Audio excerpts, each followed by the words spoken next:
G'day, here's a small deal of pieces of Boulder Opal from central Queensland. The rule's in millimetres, the material's been wetted.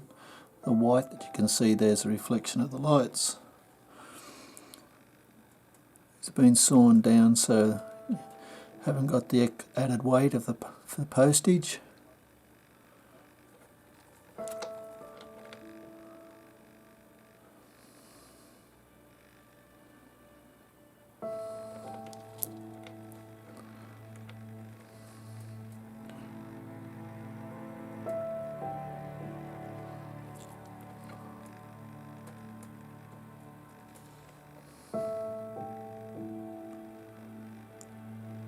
Some of these require, like this piece, Dremel to finish it off.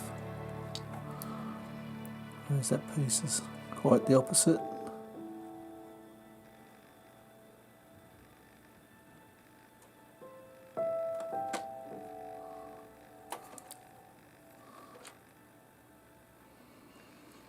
Blue matrix.